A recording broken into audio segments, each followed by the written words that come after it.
Okay, welcome everybody. And in this session, we are going to talk about multimodal analytics and embodied learning, which is, of course, still incredibly important despite our virtual times. So Gloria Fernandez Nieto is doing her PhD with me and with Roberto Martinez-Maldonado, who, of course, is now down at Monash, was with us at UTS for many years. And Jürgen Schulte has also been working with us. Jürgen is an academic who teaches physics. And he has been working with us on the second case study that we'll be presenting. So we will introduce you to some of the work we do around embodied learning and feedback. So I'll kick things off with a quick intro and then pass to Gloria. Yep.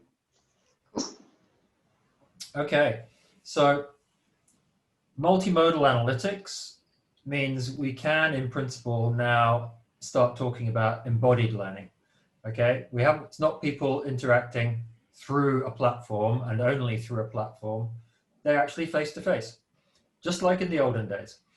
Okay, now that's possible because of the very rapid reduction in the cost of sensors for picking up voice, location, the way the artifacts you pick up, even your posture, as well as more and more advanced analytics firepower in data science and cloud computing and so forth. So you put these two together and you get this explosion of data. That's easy, right? We can drown in data now. We can start to generate visualizations of that data for researchers, such as ourselves. It's not non-trivial, but it's relatively easy to start generating graphs and scatter plots and timelines and who knows what. But the question is, would any of that be intelligible to an educator or a student? And of course, we are thinking about feedback as being far more than just the presentation of a display. We want to know whether that feedback is intelligible and whether you could actually interpret it and then figure out what you would do differently in response. Okay, so next slide, thanks Gloria. So we're going to give you a glimpse of work we've been doing in two different contexts. And we hope that they will start to address, two of the pressing questions about sense making around the feedback that's received, as well as, well, how would we know if the feedback was having an effect? And towards the end, we'll be throwing in some other thoughts as well about what we think is in this sweet spot and concepts and methodologies that come from human-centered design that contribute to understanding that sweet spot. So over to Gloria first to introduce the first context. Thanks, Simon, for the introduction. So yes, I'm going to be presenting the first context, which is kind of our focus, which is nursing simulations. So pretty much based on the opportunity that chip sensors are bringing us to collect data in the classroom, we are being more aware, and actually classrooms are being more aware of what's going on inside them. And our research asks, how can we use such multimodal data in an ethically way to augment teachers' monitoring capabilities, as well as to generate an effective and communicate it effectively to students and teachers? We base our argument of providing effective or to effectively communicate this kind of feedback based on our argument that students and teachers commonly are not data experts, especially in our context, which is nursing. Sometimes even they are very busy, teachers and students, and they want to understand what was going on in the classroom, sometimes in a very quickly way, without having to spend a lot of time understanding. And actually they also will need something that bring them the insights in a better way. So our focus is on authentic clinical simulations in which nurses develop and put into practice critical skills while they are looking after a mannequin, which take the place of a patient. So these simulations are often facilitated by one teacher which is supervising from 5 to 6 groups of students. So we normally use different kind of sensors to collect the data. So this slide, you can see that we use indoor positioning localization devices. So we're tracking students and teachers' movements. We can also collect audio by using some specific microphones that we attach to the students, in this case, sometimes just to the team leader or to the teacher to understand what kind of communications they are having during the whole simulation. And we also are using physiological wristbands so that we can collect additional data like the heart rate or other kind of information. Sorry, I don't know if you were, oh, sorry for that message. So yeah, pretty much we are collecting data by using these kind of devices in our clinical simulations. So our contribution pretty much is a layered storytelling approach to provide guidance to teachers and students while they are making sense of these multimodal learning analytic interfaces. If you want to go further bit on this specific approach, you can go directly to this paper, which is the KIPE paper that we published this year. But I'm going to show you a bit, and I'm going to describe this data storytelling approach or some of the enhancements that we are plotting inside or over our visualizations. So to illustrate this, we are using a prototype that we call the timeline or the team timeline. This shows a series of actions detected by different sensors on a timeline for each team member. In this case, we have the chance to see 2 different nurses, nurse 1 and 2. But this visualization invite to explore the various data points which with their own criteria, I mean with teachers and students' own criteria to make sense of the information. So we call this visualization the vanilla timeline because it doesn't offer any guidance to students to interpret the meaning of positioning or actions or the timeliness or the correctness of their actions. So pretty much what we developed with a prototype that I'm going to describe. So we create 2 different prototypes. I'm going to present just the first one of them because of time. So we enhance the basic timeline or the vanilla timeline by using, for example, some additional elements where the teacher and the student can check if they want to see a specific story by habilitating a layer. So at this point, for example, there's one story that tells the students or the teachers about the time responsiveness of the 2 students executing clinical actions according to the basic life support protocol. So our approach is based on a rule-based algorithm. So we propose to automatically render visual elements on top of the vanilla visualization according to the teacher's learning intentions. So let's see, for example, the first row in this table. So the data source is the mannequin logs. So we can know what kind of information students are logging into the mannequin device. And there's a specific intention from the learning perspective, which is that the students should compress or the compression has to be from 5 to 6 centimeters. And we plot specific elements to show if the students did it in a correct way or they don't. So we plot annotations. So in this case, if the compression was less than 5 centimeters, we can show them specific messages like the compression were swallowed in the CPR or whatever. And we can do that for different enhancements. So for example, and the way we translate each pedagogical intention into a set of rules to add enhancements such as emphasizing these relevant data points or to add in explanatory titles to communicate the main message of the story, like in this one. So the main message here was to communicate something in terms of timeliness. Or we also use shaded areas to group data points, in this case to represent teams' slow responsiveness. Or annotations that explains the meaning of particular data points by highlighting important events. For example, a delay in delivering a resuscitation shock, which is this slide.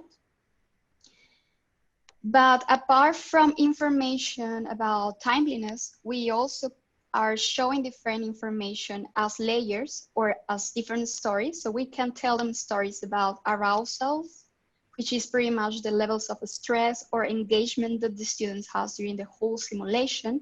And we can also show them information about their mistakes. So for example, by using these yellow boxes, the students can understand that something was wrong during the simulation and they have the chance to see what exactly was wrong. And additionally, we also are showing them the rules that we are using to add these enhancements or these different elements in particular layers. So this is like part of the research to open the algorithm that we are using to show a specific feedback to the students. So we had the chance to validate and analyze teachers' and students' reflections while using the prototypes in 4 different themes. The first one is added value of the layers. So we explore if by using these enhancements, teachers and students are finding that we are adding additional information or giving them additional value to understand or to interpret better the visualization.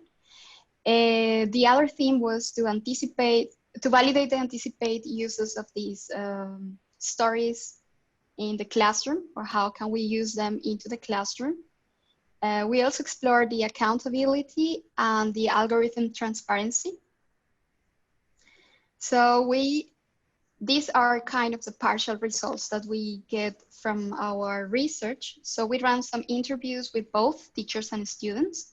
And what we are doing pretty much is to get some feedback about the feedback. So at this point, for example, when we were exploring if the data stories are adding value to our vanilla timeline, teachers will say things like, it's absolutely more valuable because each tells a story behind the simulation, or it's good for students to know that compressions needed to be deeper, as shown here. If I was there, I couldn't have only guessed that they were not deep enough, or things like that. So students and teachers appreciate the value of the layers to support their reflections. In the case of the students, for example, they highlight that by using the stories, the visualization is easy to read, and they can understand things that they need to improve. Like, for example, the second quotation that we are doing here from a student, which is just telling us that by using this visualization, he can know if something was wrong and how he can improve in the practice.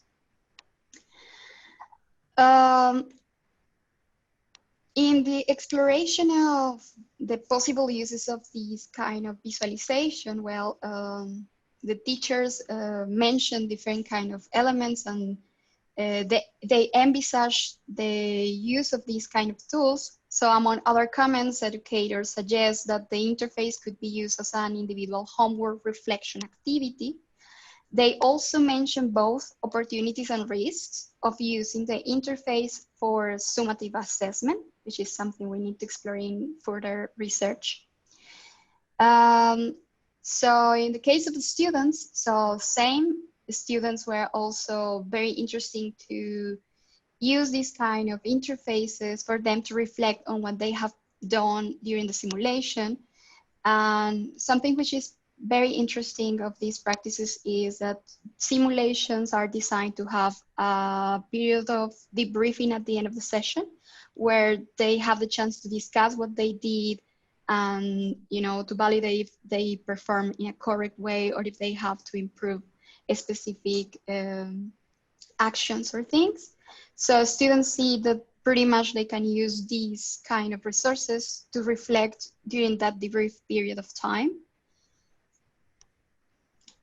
Additionally, we also explore the accountability of these kind of visualizations. So teachers will say things like, probably students may feel a bit uncomfortable. And actually some of the students mentioned that they are going to be willing to share their own visualization as long as it doesn't include their names.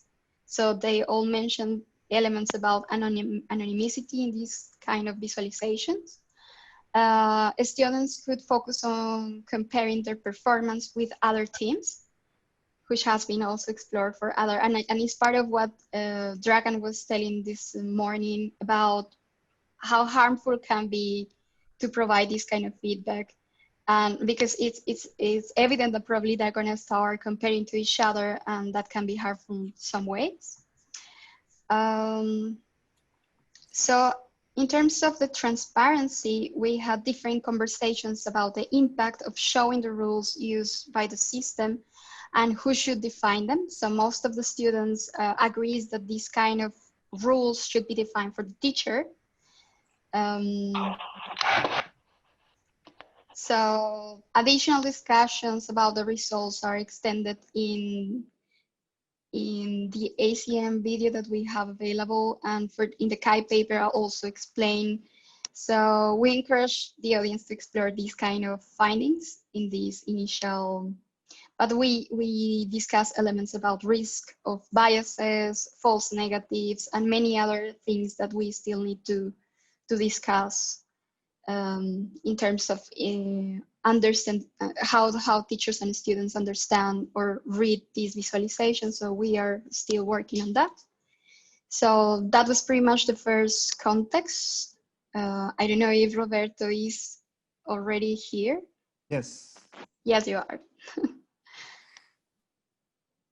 So yeah, the second context is also in a physical environment. I can go to the next slide. It's in the context of physics labs, which are learning opportunities that cannot easily be moved to the online environment. Although we still have Jürgen here, he can comment about how he's dealing with the current situation. But usually these labs involve students to interact with physical objects. And at this point, we are interested on how the teacher is dividing their time. These two teachers in the same classroom, and they are dividing the time to provide help and feedback to each of these teams of students, teams of 3 students, usually around 11 teams at the same time. So we go to the next slide. So we follow an analytical approach to get some data from this physical environment. We used positioning trackers, pretty much similar to using a GPS, but for an indoor space, for the learning space. And we were tracking in this particular scenario, the 2 teachers, the main teacher and a teacher assistant, which you can see there, their data points in blue and orange respectively.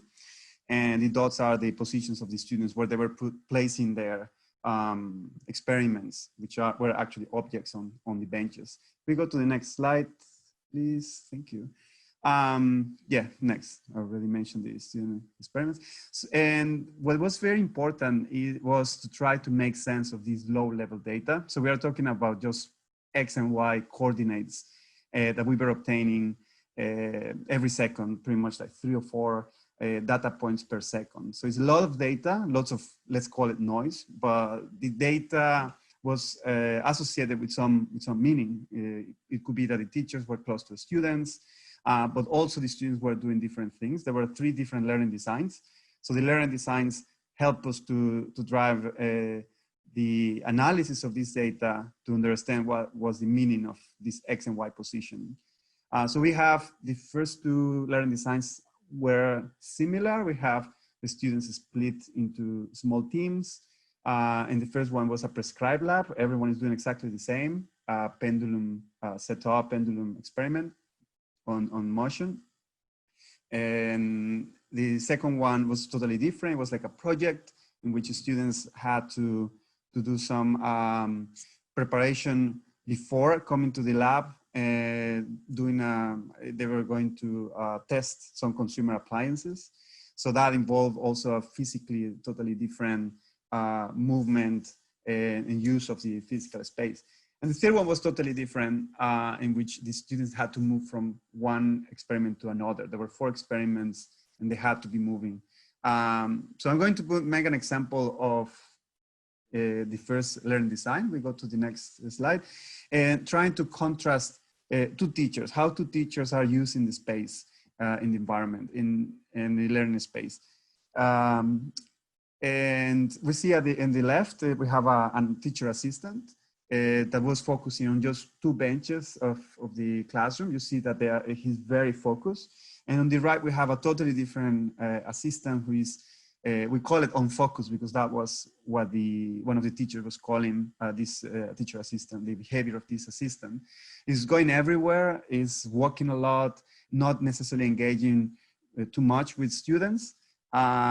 So we presented these kind of visualizations to teachers, and they are like, okay, well, this is good because we've never seen it.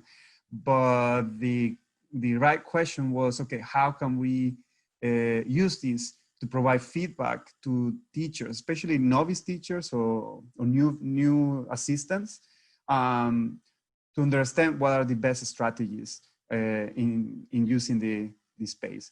So I'm crunching pretty much 2 years of interviews with teachers. And very recently, we just started to extract metrics. The first step towards trying to identify and quantify or assess what is the difference between the teacher on the left and the right. If we go to the next slide, please. Thank you. Very simple construct that we extracted is the number of times the teacher is stopping based on some calculations of distance and time.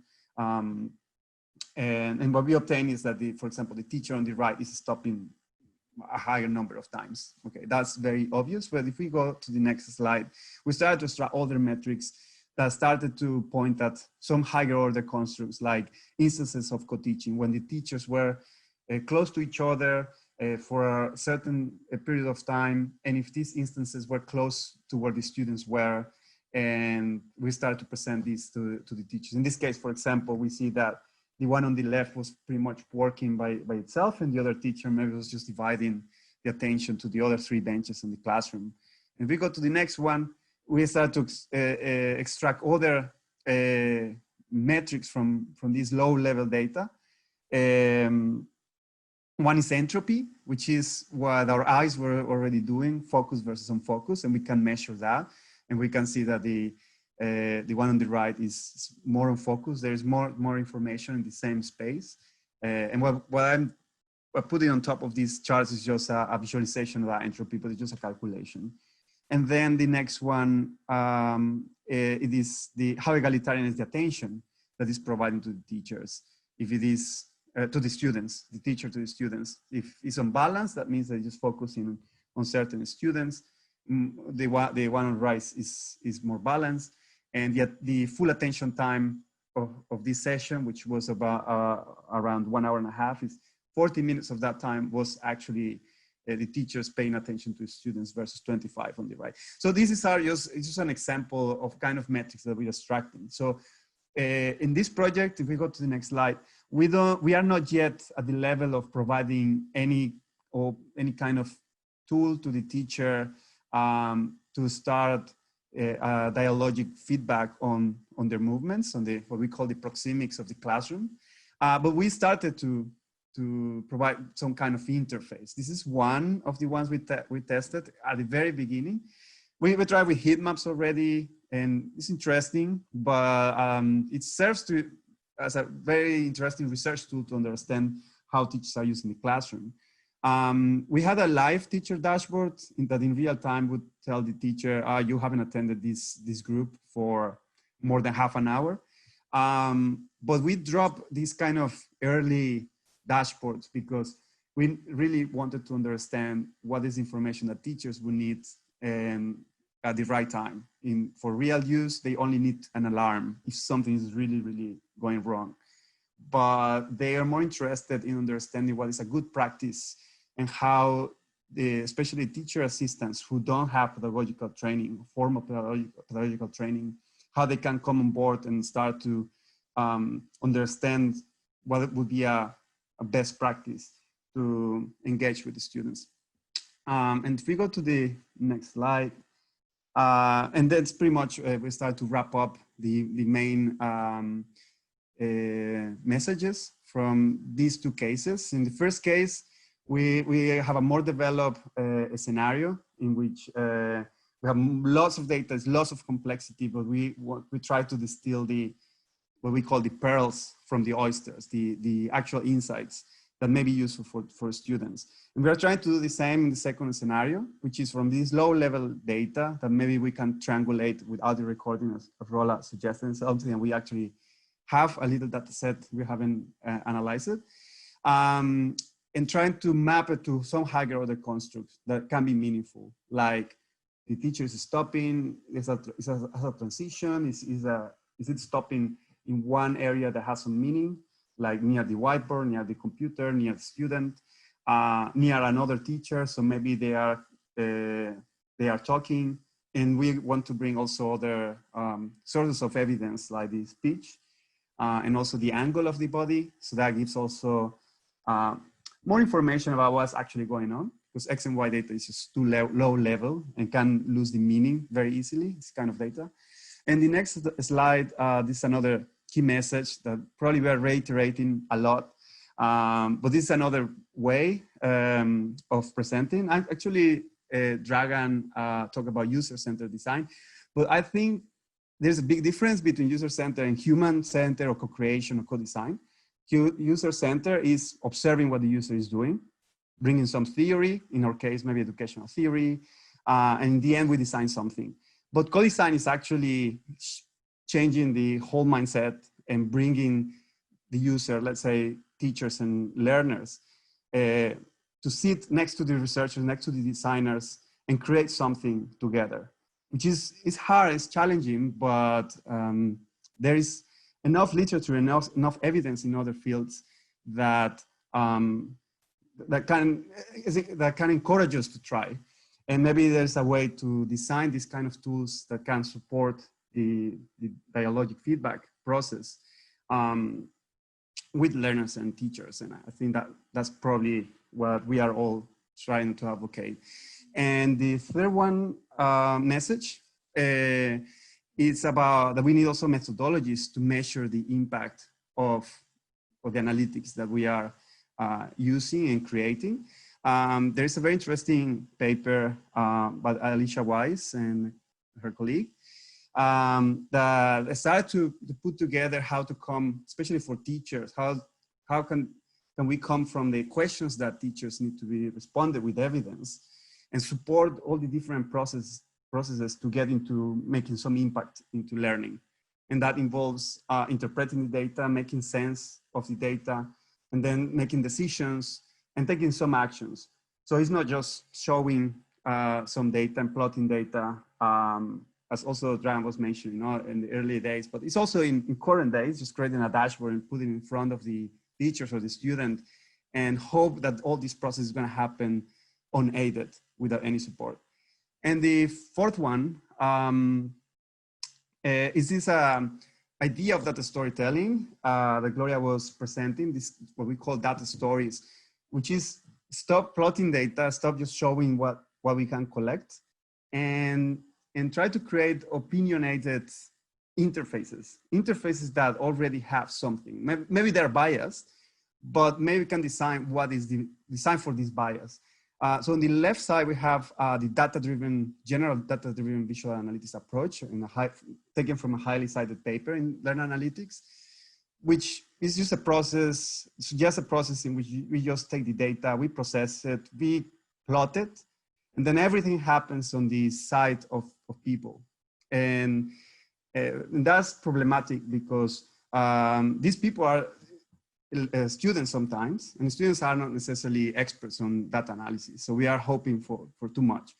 On the right side, what we're trying to, it was one idea of many possible ideas, is to bring the learning design next to it and extract formal representations from the learning design. We have been using the word learning intentions and converting these learning intentions into rules. Gloria showed some examples. I hope they were not too complex, but they are complex, but that doesn't need to be facing the students. And then bringing data storytelling elements, which are, what we call it like a paradigm, as a mindset of thinking, we don't need to communicate information anymore. We really need to focus on communicating stories, because that's what humans are good at, is telling stories or listening to stories. And that's how knowledge is transferred between humans. So if we bring the human in the loop, we bring the teacher who created the learning design in the loop, and we extract the voice and we imbue the analytics into that voice, or vice versa, we can create visual analytics that have that voice. So that's why I call it opinionated or interfaces or bias interfaces, because it's the bias from the teacher. And we end up with an interface that can highlight certain things that are important for a particular learning task. And if the task changes, maybe what is important is another kind of data point from the same kind of source of data. And de-emphasize things that are not important for that particular task at hand. And so that's the overarching message. I think, Simon, do you want to present the last slide, this summary? Oh, really, just to sort of drive home the core messages here. Okay, this is what multimodal learning analytics looks like when you're trying to automate the feedback. But we're pulling in HCI, information visualization, and theory-informed LA to try and unpack what that sweet spot looks like, because we want to go beyond just displaying data and actually distinguish what is a learning dashboard, what makes that different from just any old dashboard. And it's that injection of learning design input and information visualization techniques of the sort we've been showing you that is meant to try and help the learner take away the messages that we want them to take, say in those timelines for the nurses. But what we've also been illustrating is how you do evaluation of the sense that the students are making of the timelines, or the teachers are making of the timelines. All right, thanks very much, Gloria, Roberto, and of course Jürgen, who wasn't speaking, but it was his classes that we were studying in the proxemics there. So thanks very much, and yeah, interested to see what you thought about that.